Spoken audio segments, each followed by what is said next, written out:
Hi, Lara. Hello, Nicolette. Hi, my name is Nicolette. I am the creator for the podcast titled You're Worthless, Read That Again, the exposition of your very soul. First off, thank you very much for saying yes to be interviewed today and for taking the time. When I read your profile, why am I drawn to actually have you on my show? It's because I myself am working on to becoming a coach. So having you on would definitely, I could get some advice, and also for other people outside listeners that are maybe wanting to try this new career or want to change their trajectory. So yes. I love that. Well, thank you for having me. I'm honored to be here. Oh, thank you so much. So I would like to read a bit of your introduction to our listeners today, and then we can get right into our conversation. Sounds good. So, hi everyone, we have Lara Buelow here with us. She's a certified coach and professional life designer. Lara Buelow is a catalyst for transformation. She specializes in guiding professional women through powerful career transitions, empowering them to become their most effective, fulfilled selves. Lara gets people unstuck, reignites their passions, and infuses her coaching with a contagious zest for life. If you guys are seeing this, listening this, she has this colorful top on. I love it. A firm believer that joy and purpose should be integral to success, she advocates for having more fun, chasing your dreams, and rediscovering your sense of purpose. Lara guides her clients to career clarity and a renewed sense of self and equips them to navigate life's twists and turns so that they can live a purposeful and fun-filled life. Wow, welcome, Lara. Thank you so much. Appreciate it. Yeah, Lara, so before we go into the serious talk about coaching and your book, can you tell us what was it like growing up as Lara Buelow? Good job on the last name, by the way. You nailed it. Yay! Very good. Yeah, winning. What was it like growing up as me? So I was born in Germany. Both my parents are from Germany. They've known each other since high school. And my parents had already spent a year living in the US in Austin, Texas. My dad came over on a Fulbright, but only my brother was around then. So, and then they went back to Germany, and my brother was in Tübingen, which is like a small, very cute, small university town. And that's where I was born. And I'm the third kid. So they had my sister and then me. And then when I was like 9 months old, they moved. My dad got some kind of a job, I believe through Stanford University. He basically, the way he likes to tell the story is he saw this poster of like bikes on the Stanford campus in California and was like, oh, I'd love to go there. And, I mean, like, why not? start with a dream. Yeah, yeah. I like that. I like that image. Yeah. Maldives or something. I want to go there. Exactly. Palm trees, California, West Coast. The Germany has terrible winters. Oh yes. So anyways, he managed to land some kind of a job, but like he was studying like biotech and biology in college, and so he landed a job in California. And then I ended up spending, like I grew up in California, in Palo Alto, California, near Stanford, but we would go back to Germany like every other year. So, but I'm like a California Silicon Valley baby, but I was there like before the tech boom, but then I was like coming of age when Silicon Valley like blew up, but I like went to college right when Facebook was created. So like, .com boom growing up, Facebook gets created, but like is just going like starting on its exponential upswing. Right. And that Stanford put Palo Alto on the map, but then Facebook like really put Palo Alto on the map and all the Silicon Valley stuff. So yeah, before I just had to tell everyone I was from San Francisco. San Fran. So you lived until what age? Then you moved to Denver, Colorado. Oh, so I grew up in Palo Alto until I was about 16. Then I lived with extended family in Australia for 6 months. Then I came back to Palo Alto, and then I went to college on the East Coast. So I'm like, that side. Okay. The other side. I'm a very, very privileged person, and that my family is all over the world. I have family in Australia, in Germany. We have family kind of like sprinkled in various countries and who travel a lot, which is amazing. And then I love that. so I've lived all over the US, and then I moved to Denver in 2017 because my husband, who's actually from Mexico, got into medical school here. And then he got his residency here during the pandemic. So that is the only reason. How is it different from West Coast versus Denver? I would have been happy for him to go to school in Malaysia, honestly. Ooh, that I wouldn't want to say bad, but okay. Well, I mean, that's a beautiful part of the world. Southeast Asia is a beautiful part of the world. Thank you. Yeah, so I've done some traveling over in Southeast Asia, but that was in like 2000 and oh my God, when was that? Like 2006 or something? It was a long time ago. I'm like dating myself. Anyways, how is Denver different from the Bay Area? Well, so I really love the ocean. I really love the water. I love being on the coasts. I think that there's something really special about the big cities and the culture along a coastline. And again, I'm very spoiled that way. I feel really lucky to have spent that much time like close to the ocean. And Denver, everyone's like the mountains, right? Denver, you think mountains, the Rocky Mountain Range. Exactly. But Denver is not actually in the mountains. Denver is at elevation, but it is a very flat, high desert, and it's extremely dry. It's very cold and sunny in the winter, and it's very hot in the summer. And you can see the mountains, but they're still quite far away. So if you like to go like do all the mountain things, you have to drive like anywhere from 1 to 5 hours or longer. And if your husband or your partner or your friend happens to be very busy, then you have to go do those things alone, which means a lot of time in the car alone. So anyways, it's just, I mean, you know, and then again, like Denver is very different for me because all of my family lives on the West Coast. So I don't know where your family lives, but being close to family is. Yes, coast as well, but mine's East Coast of Malaysia. So I understand. Okay. How far do you have to drive? 3 hours flight. I can't drive it because there's China Sea dividing the two islands. Yeah. It is. So that's why 3 hours is a long time. Sometimes it's like coming from the west to taking a flight from the west to East Coast, right? That's like 4 hours, I think. LA to New York. So like from mine, KL to Sabah, Borneo. So that's 2 hours 45 minutes. In fact, I'm going back flying back this Friday. So I haven't been home for about a year plus now. But my mother visited last February, so it's like, okay, we take turns. Even if I don't come, she'll come. So yeah. Yeah, that's important. I mean, so how did you decide to move so far away? I wanted to get away from my parents when I was 17. I used to live on it's a very important journey. It is.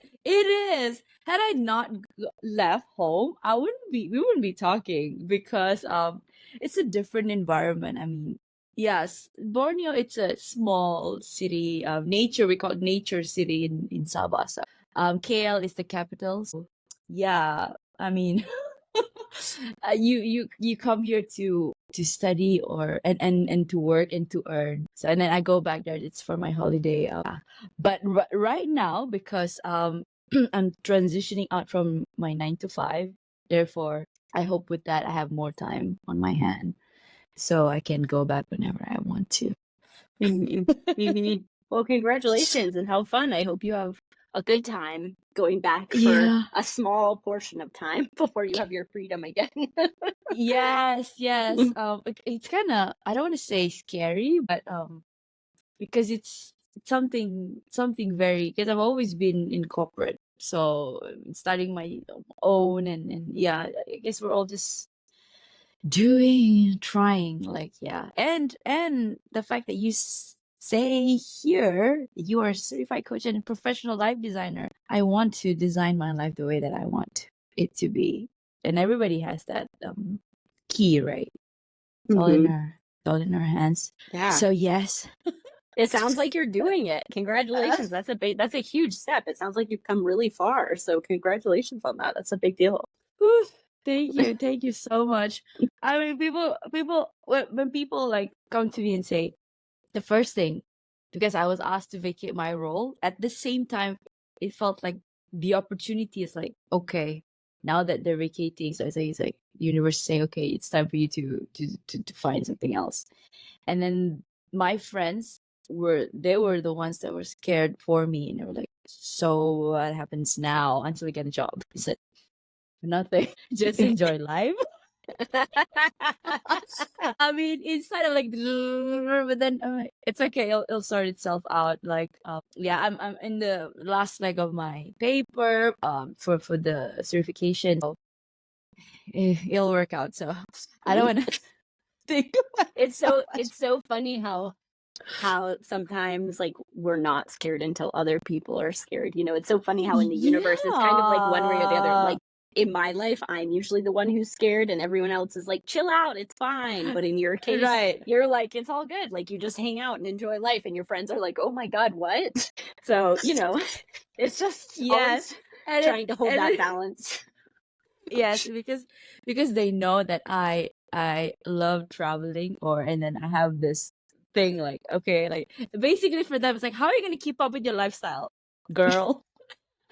I know, right? That's why I'm going back and I'm going to pitch to my dad. I'm pitching to my investor. Like, Dad, okay, you are my last resort for now.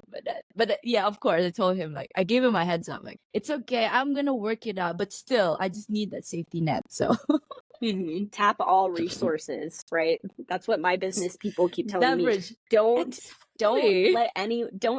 Don't tell anyone else no. Like, let them tell you no. That's not the right way to say it, but like, don't assume a no from anyone. Ask them and let them tell you no. Exactly, because if you don't ask, it will always be no. There you go. I believe in you. Come on, Dad.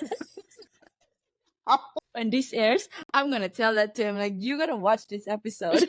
There's somebody in Denver rooting for you, supporting me. Yay! Come on, make these dreams come alive. This is the future. Exactly that. Oh, Lara, that was a good one. 13 minutes of just chatting. So, okay, you said there's this, you authored a book, right? So can you share with us the name of the book and what is that book about? Yes. So the book has not yet been published. I'm like, speaking of like the universe and like where things come into balance, like I keep being thwarted in my timeline of things, but also I'm someone who has like extreme time anxiety, which I imagine comes a lot from my German background. Exactly. But also, you know, I like have the time anxiety and also try to believe that like everything is always on time, right? Divine timing. Yes, except that I'm freaking out, but just being like, it's fine, everything's gonna be fine. So the book is not yet published, but it will be published sometime, hopefully within the next 1 to 3 months of this year, 2024. And the book is called Mostly Unanswerable Questions. Okay. And it's my first book. Wow. Congratulations. Thank you. I'm very excited. So, what is it about? Like, mostly unanswerable question. Yes. So the book is like in like a sentence, it's basically me realizing my life advice columnist dreams, you know, in like the magazines, how they have like life advice columns where people are like, oh, dear Abby, dear Sugar. Okay, so basically I was like, oh, I'm going to write a book. This was about 2 years ago. Because 2 years ago, you know, 2022 was like, what a horrible year. And my business was falling apart. I have 2 very young children. So, thank you for thinking this is funny. I'm very much no. Like, am I the only one who thinks this is funny? Because I resonate with that so much. I had my downfall in 2022. I think the world did. I was like, it's fine. Like 2020 and 21 were already so bad. Like, how much worse could 2022 be? And it's like really bad. It could be so bad. So anyways, I was like, oh, like my business is falling apart. I had my first kid in 2019 and my second kid in 2020. So by 2022, they were like 1.5 and 2, almost 3 years old. And my business was crumbling. And I was really, I was like sad and like trying to take care of my kids. And my husband is in residency, so he's really busy and gone all the time. And so, Oh and so, yeah. yeah. And Wow, so that I must was have like, been tough for oh, you. yeah, I mean, it continues to be, I don't understand how like anyone in the world works. I'm just like, Right? how do people have How kids and how work? can Like, I don't understand how people how take can care of they themselves and do stuff. juggle? It's Like hor- I I know. we need more healthcare, more education, and more childcare for everyone around the globe. That is That's my true. mission. Yeah, So yeah, yeah. so I was like, oh, this is really hard and my business is failing. So like, well, failing. It was just a lot of slow movement and it's just very difficult. So I thought, oh, this would be a good time to work on a creative project like a book because it Nice. wouldn't require me to take like client calls on like anybody else's timeline. But it turns out that, writing a book is just as hard as everybody else says it is. I know. It's like a 9 to 5, right? It is still like podcasting. It's you still have Yes. to put in the work. There's just so much work and the book does not write itself, right? So like and on and honestly, the writing of the content is not my problem, was not and continues to not be my problem. Like I'm really good at creating stuff, whether it's paintings, drawings, writing. Like I will create stuff all day. Like I'm very good at that. But when it comes to editing content Ah. and refining content and really like crafting, like taking the piece of marble and making it into like a masterpiece, that's the part that then becomes the word that comes to mind is grueling. It's like very difficult for me. So, and what is a good book? A good book is a well edited book. So, but this is a very long story. All of that to say, so I sat down and I was going to write this book, and I was like, well, I can't just sit down and write a book because that seems really weird to me. So I decided to turn it into a snail mail project. So me and a friend in Portland who runs the Keep Writing Project. The artist is Hope Amiko. She has a snail mail subscription service.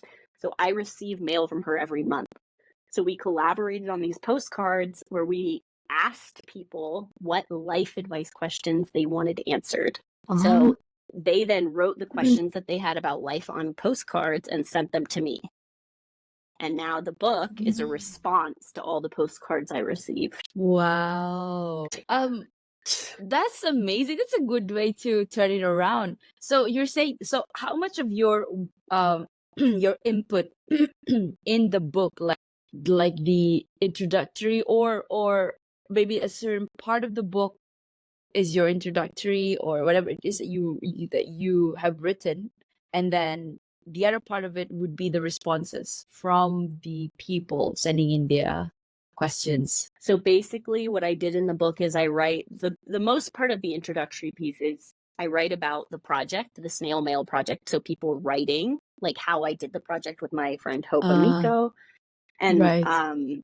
how we did all of that. And then I write about the perspectives that I answer the questions from. So that's like the bulk of the introduction. And then I have 4 different categories of questions. And then each question in all 4 categories, I respond from 3 different perspectives. So each letter has me responding from from a mindfulness perspective, an existential perspective, and a professional perspective. Excuse me. Wow, existential. That's a big one. Yeah. I read that on your podcast description, but it is also in my book. I'm not lying. That is all. So yeah, this is why we're connecting so well. Yeah, like we're all gonna die. Let's be honest. Exactly. Like yeah, I like had to lose myself to find myself again. I guess that was the angle that I was in. But it's true. Like, what am I doing here? Why do I even exist? Right. That's one of the questions in the book. Kind of. Okay. So it will be published hopefully in the next 3 months. Within the next 3 months, yes. I don't have a copy in hand yet. So, anyone who joins my book launch list, which you can find through my website, larabuelow.com, will be notified of like when it's going to go on sale, right? Like I'm going to try and do the whole Amazon bestseller thing day of. when I release the book. And that'll be in the next 3 months time. Yeah. Wow, exciting times for you. Congratulations. Yeah.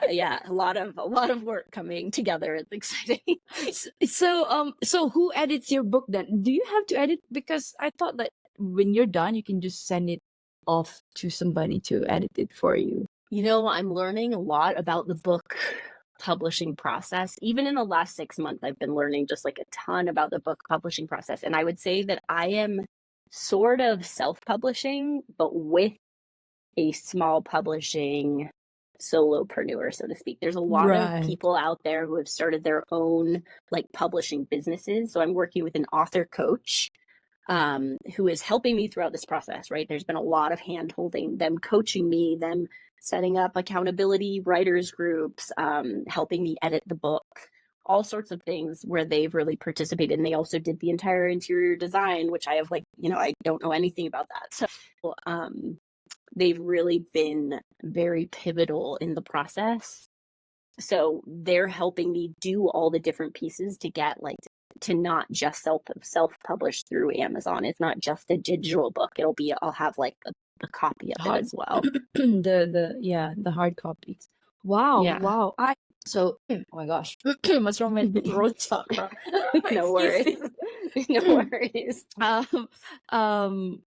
Yeah, I've spoken to a few guests who actually authored their own books, and I myself, I would love to write a book soon, if not this year or maybe next year. And I've been getting a lot of good advice on the best way. So some say, okay, if you don't have the budget, you don't need to go to a big publishing company, and then you can slowly work your way. And some when they're writing, the process was they get downloads from the device, like it's done within a month. I'm like, huh? And then you have another one, it's taken 4 or 5 years just to write one book. So it is it's really dependent on that person, right? So if you I don't know. I'm gonna have to see about mine. But I have an inkling of what I want to talk about, especially perhaps because I have this thing and want to talk about worthiness and being enough. Maybe. Yeah. Yeah. Well, and you've probably done so many podcast episodes by now that you have just so much content to fuel a book. Yeah, exactly. Thank you. You are absolutely right. So maybe it's time for me to pick and choose. And now that I have this, of course, I want to do my therapy and my coaching as well. Okay, Nicolette, it's just too ambitious, but I mean, yeah. Take the time. You got it. I mean, you're gonna do it. Yeah. You're gonna do it. Thank you, Lara. So, who needs to read your book? Great question. Who needs to read my book? I would say that.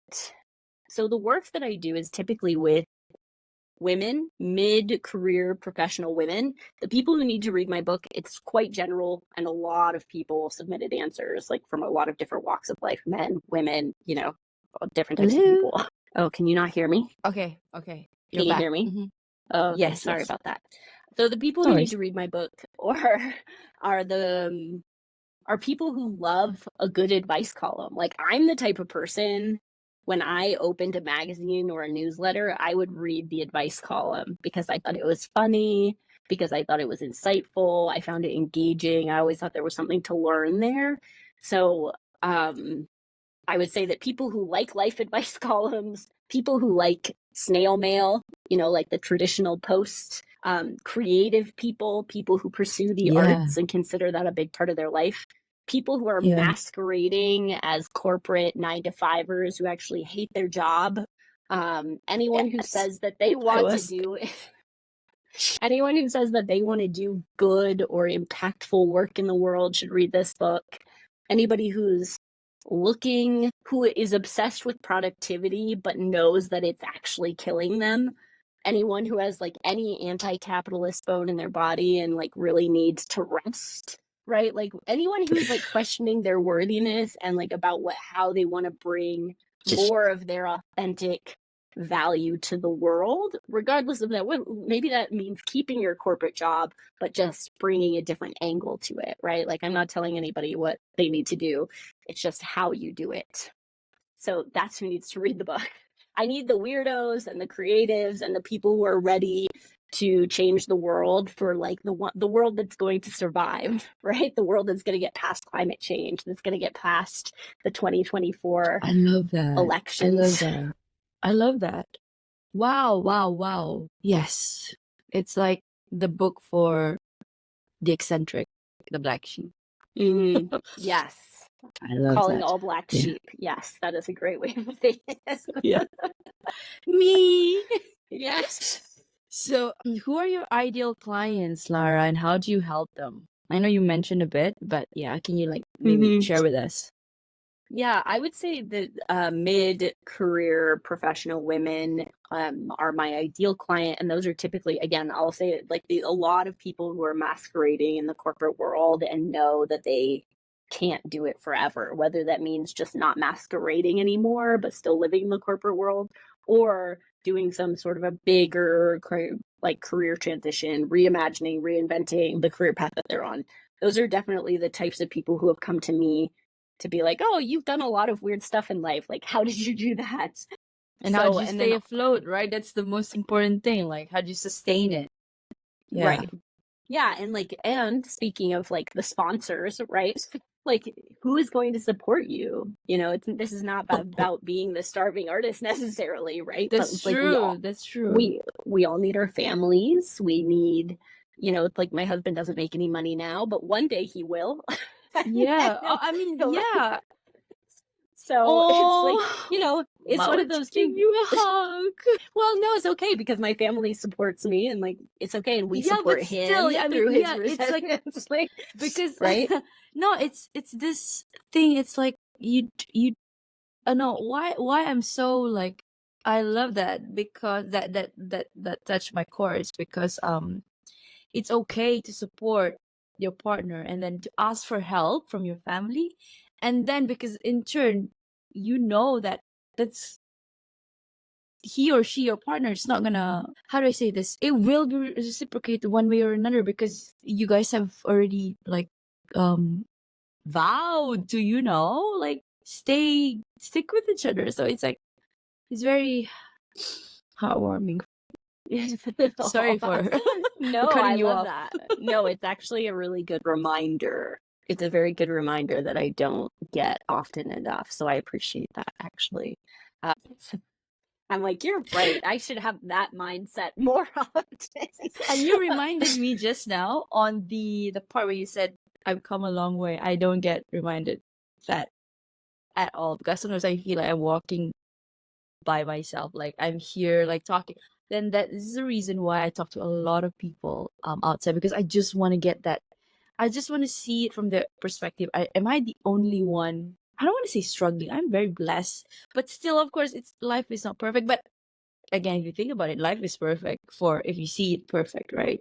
And sometimes people around us do not understand what we want to, where do we want to go, and how do we want to.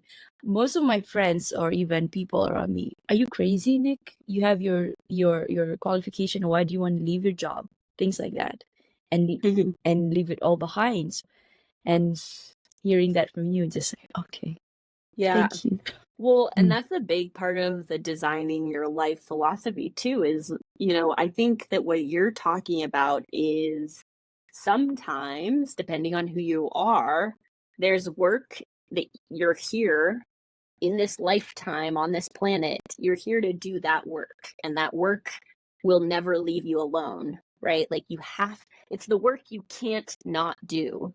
It's the work that you're here, you're called to do it. You have to do it. You have to find the time away. So it doesn't really matter how privileged you are, how unprivileged you are. Sometimes we have a mission, and you need all you can do is like work through the obstacles, right? Every day. So and everybody true. has their own version of that. That's true. Yes, yes. Sometimes you feel like it's worrying because everybody else is going on this path and you're going this way and you say, why am I by myself? But it feels right, like to the core, like I need to do this. Of course, you will have those thorny paths along the way, but then somehow you feel called or pulled towards that. So I'm done wrestling against the universe. So I'm like, okay, wait, use me, take me, but just don't leave me. I mean, I trust you. You brought me this far, so I trust that you're gonna bring me through it. So yeah. Yeah. The obstacle is the way, right? I mean, Yes. no one yes. said it was gonna be easy. They just said this is the way. Yeah. So Yeah. And it's the same thing. If it's not gonna be easy here when you're being authentic, and it's also not gonna be easy when you're masquerading, so might as well just be authentic. And Right. and you're living to your highest purpose or expressing your highest self. Yeah. Okay, Well, and looking at the journey that you're on right now, too, I think that every person who gives themselves permission to live life the way they need to or they want to, right? What you're being called to do, everyone who gives themselves permission to pursue that is giving other people permission to do it as well. So, it's time to, yeah. Yeah, I mean, it's like, be the weirdo, let your freak flag I love fly, it. like, get Yeah, out there. you have this vibe. When I saw your profile picture, I'm like, she is that one. She is that eccentric lady that is just like everybody's like wearing gray, and you're that one in the middle, like poof poof poof. Like Right. I'm drawn as like a moth to a flame. Like I would be the one. Oh, who is that? I want to be friends with that person. Like, Thank yeah. you. I appreciate that. I am obsessed with bright colors. I am obsessed. But obviously, we're just gonna have to meet up somewhere in the world, whether it's Malaysia or California someday. Yes. I have plans, mind you. I have plans. Yes, I do wanna. I don't want to jinx it, but yes, I'm manifesting that I will be there. If not this year, next year. So Well, you have we a will place to stay in stay. touch. Oh, so kind. Thank you. I have one lady. She's also a podcaster. She's in New York, so she's the person to invite me for her podcast. I'm like really excited, and that will be end of the month. She's like, if you ever come to New York, there's a place for you. Yeah, it's great. So great to have friends in New York. I know some people in New York City too. It's just what a fantastic city to visit, and it's so fun when you have friends there. So use that connection. Leverage. Leverage is not a bad word, but yeah, but you just it's authentic, right? You're friends with them because of that, and now I'm just counting my blessings. Like, oh, I'm so grateful right now. Had I not started my podcast, I wouldn't be able to, right? Yeah, like yourself, like me, when I go there. Oh, okay, Nicolette, stop. So, okay, Lara, what are the most powerful things about coaching? Oh gosh. I mean, I really drink the coaching Kool-Aid. So I really believe in the power of coaching. And I would say everyone needs a coach and no one needs a coach at the same time. And so like coaching is one of those things, it's like it's a luxury thing, right? Like nobody has a coaching budget is what they like to tell you. But the reason that incorporating coaching into your life is so amazing is because of the accountability, the support, the resources, the transformation and reflection. They would never happen in the same way and in the same time if you didn't hire a coach. That doesn't mean you're going to hire sometimes we hire a coach and it feels like it isn't working.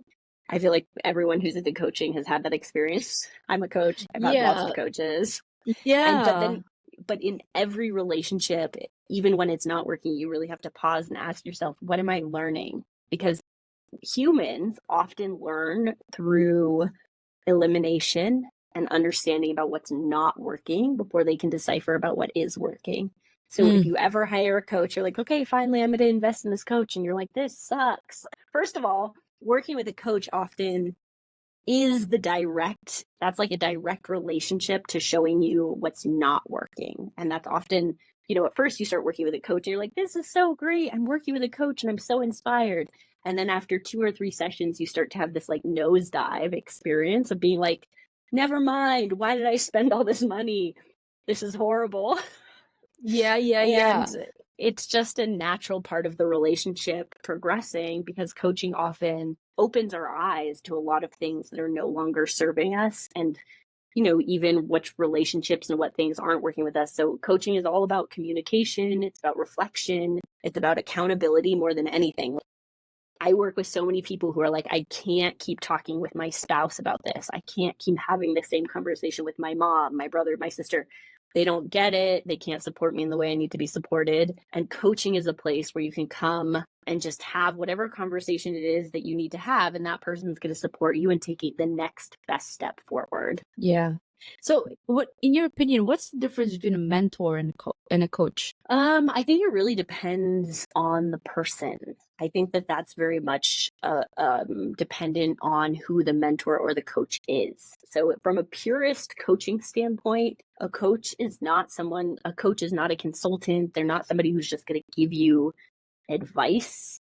So a coach, and like thinking about it now, like a mentor, maybe you pay them, maybe you don't. A mentor to me could be like somebody who has somehow become integrated into your life, right? A mentor could be a boss at work. You're not paying them directly, but maybe you work for them, right? It could be just about anyone in your life who's sort of emulating a value, the characteristic or a way of being, or values that you or the would want to job, achieve. Yeah, right, or the some job, sort of professional industry thing. So mentor, I think, is even broader than a coach, because it can mean so many things. You could have a mentor and a coach; they could be the same person. And a coach, I would say, is someone that you hire for their coaching expertise. And a good coach is someone who they're not a consultant. They don't tell you what to do. They make it about you and the discovery of what's right for you at that time. And they help you grow at an accelerated rate. Right. So mentor, it's like somebody who you get inspiration from. In coaching, it's like somebody's like your sounding board, and okay, you pay me for me to make you accountable. Like, move. Have you done this? Have you done this? Have you done this? No. Why not? Right. Yeah. I mean, and a mentor can provide that to some people, but not all mentors do, right? So I think that it just depends. Okay. Thank you. So, Lara, what do you say to a woman who says, I don't even know where to start? I say, book a call with me. Oh, that's a good one. Yes. I say, like, you're not alone. Most people have no idea where to start, and that's why coaches have jobs, right? Like, so many of us are lost and struggling and have like 7 million different responsibilities. We're too busy. We're too overwhelmed to figure out where to start. Starting is the hardest step in any journey. The next session, the second hardest step is consistency. Exactly. So yeah, I know. I'm like, don't look at me. But like starting is really, really difficult. Like, and women come up like against so many obstacles as far as like restarting their careers, right? Getting started in motherhood, starting in all of these different arenas. So for a woman who's saying, I don't even know where to start, I would say, get your friends, right? Get a coach, read a book, like whatever you can do to create a supportive community around you, do that. And make sure that you've got accountability along the way. Yeah, that's right. Whoa. Okay, what is your approach to some women that say my work history isn't logical or doesn't make sense? I say, good for you. Say neither does I love mine. that. I think you're such a great and bright coach. Suddenly I come, Lara, I'm not feeling it anymore. What do you want to do? This. Oh, then go do it. I mean, I don't want to be totally flippant about it. I do want to say, like, in some industries that matters and in some it doesn't. My expertise lies in big picture thinking and thinking about like, okay, what lights me up? Why am I here? What am I here to create? What's my purpose? Like, what kind of work do I want to do in the world? And so all of those stepping stones, right? Like whatever your history is, mine is also very scattered, what's the common thread? This is like one of my favorite games to play with people, is thinking about like what is the web of your life, and like what are the common themes even when things seem like they're really different. And then what's the next common thread that you want to have in the next 10, 20 years down the road? So when people are struggling with having like a resume, for example, that's all over the map, there's real people who can help you with that. Resume writers, interview prepare people, right? All kinds of resources for you to really dig deep and come up with the strengths behind that, because the world needs all kinds. We need the people who are like jacks of all trades and who can bring uncommon experiences to their next role. It's not the people who just like, oh, I'm on this escalator and like the steps 1, 2, 3, right? Like oftentimes an industry needs somebody who's an out of the box thinker, who's going to show up with the beginner's mind and the fresh sight to come up with something innovative.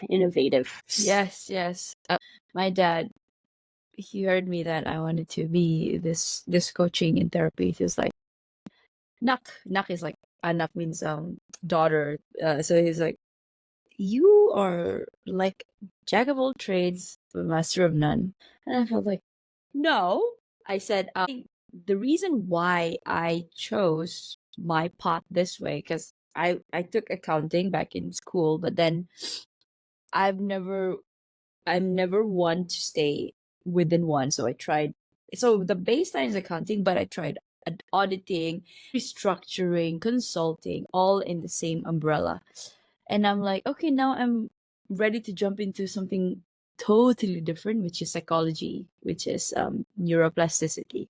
And I think because of that varied exposure that I've had and the people that I've talked to in different industries has actually equipped me to have that courage to make that jump. And because I've seen certain things, of course I'm not that old yet to say that, okay, this is the right path. I don't know, I don't know, but I'm pulled towards it and I'm gonna give it a try, because I know I don't want to say if it fails, but we could always get up and try again, right? Life doesn't stop at 30 or 40, so why act like it is going to? So Right. yeah. Mm-hmm. Right. Mm-hmm. And, like you said, it's giving you a leg up. It's giving you a fresh perspective. It's allowing you to connect different dots than others Yes. have. And it's allowing you to create common ground, right? Like, Mm. okay, like even, the people who are coming to you, you never know what's going to be. And I'm just going to turn this into a money making thing, for example, like, because that's what a lot of people talk about when it comes to getting jobs, right? Like, you never know what's going to turn into a selling point. If you have the accounting background and somebody's coming to work with you for psychology, they could mean they're like, wow, this person has a background with numbers, and like I'm an accountant, or like, I have an accounting background, so they're going to understand that aspect, right? Or like your corporate background, right? It just creates a commonality and a connecting point between people that can give you an entirely different angle. Exactly. Plus, you're brave, and like you said, people have to get out there and explore, right? It's not like the world is not going to crumble for reinventing yourself along the way. Yeah. Yes. Ooh, I love that. Thank you, Lara. What is next for you? Oh gosh. So I'm just getting through, my kids have had COVID for the last 12 days. So I'm so sorry to hear that. Both of them. So what is both of them? Oh, both of them have been home every day and have not left this house because they both have COVID. Oh no. So what's next for me is getting my kids back into daycare. Okay. But then, it's like publishing. My main focus this year, in all seriousness, is very much the book. My focus this year is publishing the book, promoting the book, and then starting to host workshops again, because for the last year that's been really challenging with the kids and everything. Book, workshops, summer, I'm ready. Ready for the warm weather. Bring it on. Yeah. So So you mentioned about workshops. So how often do you set up your workshops? I used to run at like 3-ish a year, and now I'm just getting back into it because winter is just it's often a time of hibernation for me. um, so I just set up some like free meetups. I'm hosting a number of free workshops around career transition to kind of share like different tool sets that I have with people that they may or may not have ever heard of before. And then, you know, also sharing my paid workshops. So I would lead, I'll probably lead like 4, right? Like launching once every 3 months is launching is a lot Wow. of work. I'm sure you know something about It that. Like is. sharing your Yeah. work and launching a program is a lot of work. So I don't think I'll manage more than 3 or 4 within a year And of do you paid do this workshops. The all free ones are right? Paid and free. So the free ones and the paid ones, are you gonna do it all by yourself? Do you have a team with you? I don't have a team. It's just me. So I'm just the solopreneur. I was actually listening to another one of your podcast episodes of the woman's name I'm totally spacing on right Dr. now, but Cynthia, yes. the latest one. Yeah. Yeah. And I was just so impressed with, it just sounds like she's done so much in her life, and Right. yeah. Like And I just again, that's an amazed. inspiration for us. So it's like, yeah, I love it. I love it. Oh my god. Yeah. Okay, it's sign again, and So I want that right. well, and to me always, I look up to a range of people, and some of those people have teams, and some of those people like they're just themselves. Like I might be a solopreneur for life. I don't know yet. You know what I mean? Like I'm not necessarily looking to scale to the point of like running a 5-person team. Like I'm an artist at heart. I want to coach people, and I want to paint some murals, and I want to drink a beer in the sun. And you know, Same. I wanna hang out with my friends, and I wanna talk to people all over the world, and publish my cut up clips online, and publish my therapy coaching coaching and therapy. And at the same time, I do want to travel. So well, that's a lot on my plate too. And then plus you have kids. Oh, you I don't know how you do it, Lara, but I you don't know. I don't deserve know how a pat I don't know how on the anybody does back. it. Like you're doing so much, and you're doing so well. I mean, you're doing a good job, Lara. Thank you. I I appreciate hope that. you know that. Okay, so we're gonna pivot to a self-worth question because my podcast talks about this.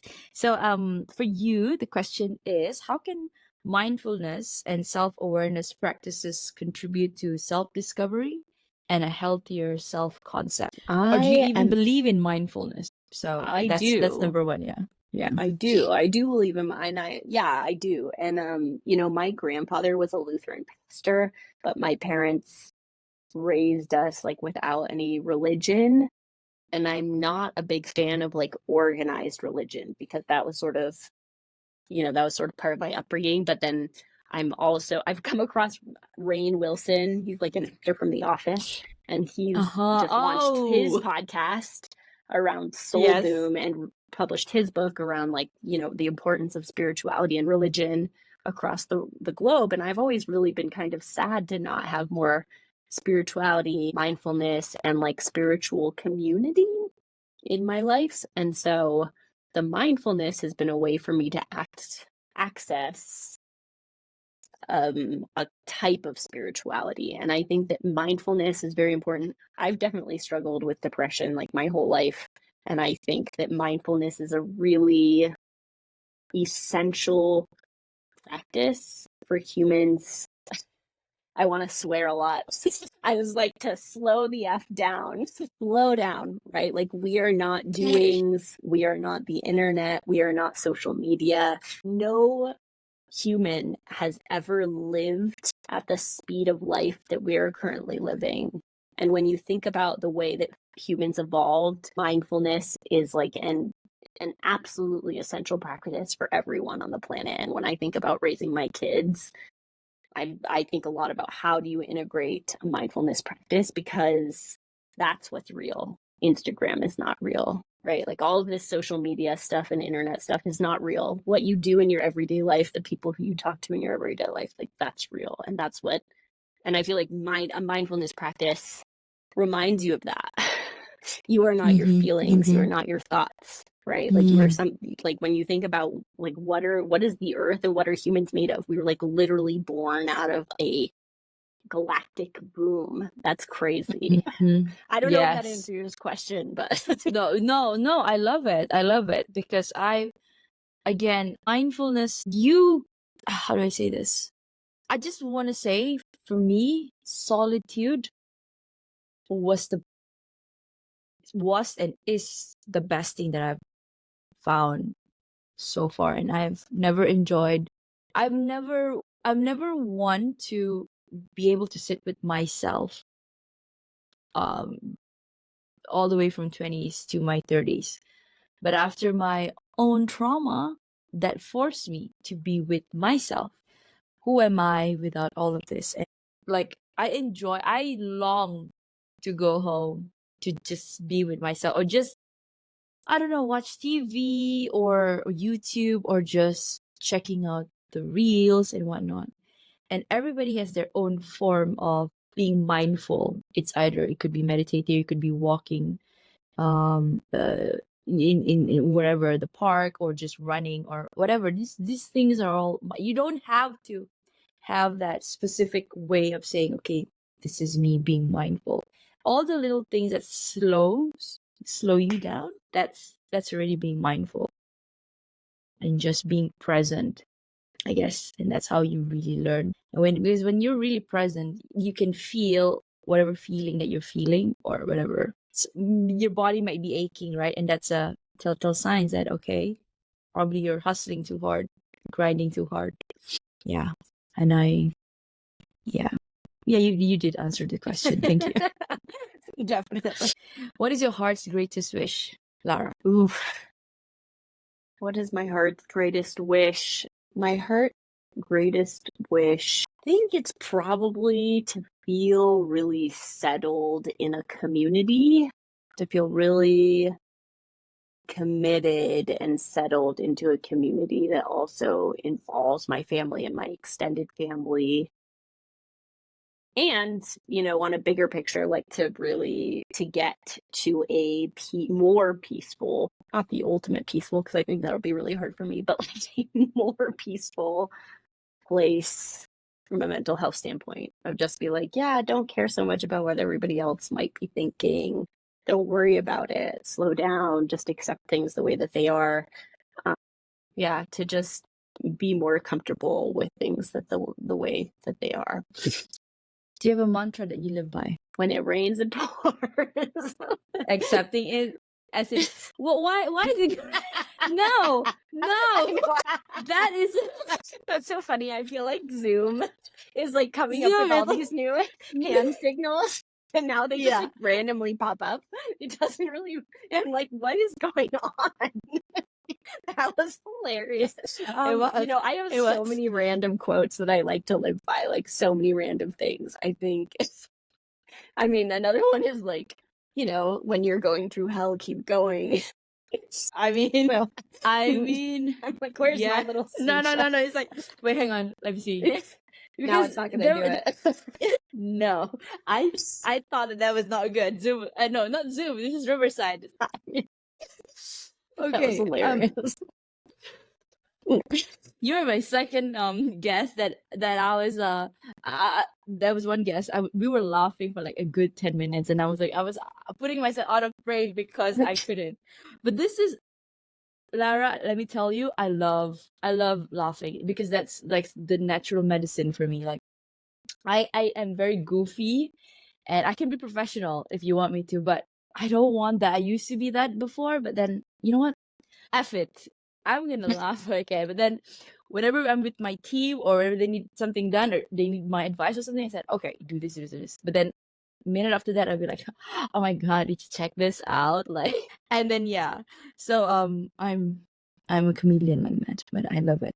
So is there anything that keeps you up at night, or do you sleep well? No, I'm a horrible sleeper, and I'm an even worse sleeper since having children. I've had really bad insomnia since having kids 5 years ago, and just about anything will keep me up at night. Somebody snoring wakes me up, and then it's lots of just random thoughts from there. But I have tried to make it to connect it to your last question, I've tried, instead of flipping out that I'm not sleeping and getting mad at myself for not going back to sleep, I try and take that time to meditate, like to actively meditate, right? Like, and to, read, meditate for 20 minutes, stretch, meditate until I can fall back asleep. So that's helpful. Yeah. Wow, I love that. At least you're doing it. You're doing it. You're doing the work. Last question. If you could create a quote right now for you to leave to the audience listening and the world as your legacy, what would it be? Action leads to clarity. And that clarity can be the thing that you want to do or the thing that you don't want to do, right? As long as you take that action. Yeah, I think people often think that they can't act until they're clear. And you only begin to get clear by taking additional steps. So whatever it is that you need to do to experiment with your life, right? Starting a podcast, transitioning in your career, asking somebody out, whatever the thing is, right? Having kids. That's a good one. Getting married, whatever. Relationship. Yeah. There's so, like, this applies to everything. Like, you think that you need to know before, but you're never going to know until you start trying things on for size. You're never going to know who you want to date. You don't start dating. You're never going to know what kind of career transition you're going to want to make until you start experimenting and talking to other people. You're never going to know what you think about podcasting until you make the podcast, right? Because it's not just talking to people. There's all kinds of work behind the scenes that has to happen. So you have to do the stuff to get the information, and that will give you the clarity that you seek. Beautiful. Well, that beautifully wraps our interview today. Thank you so much, Lara. You've been so insightful, and I had fun laughing. You're such a gift. Thank you. Thank you so much. You made my day. Oh, you made my night. Thank you. Oh, thank you. I will let that sink in. Like, I felt that. Thank you so much, Lara. You are such a wonderful human being. You are such a light. And I'm rooting for your book. We're connected, even though we're thousands of miles apart. And when I do come to the US, I will definitely give you a call.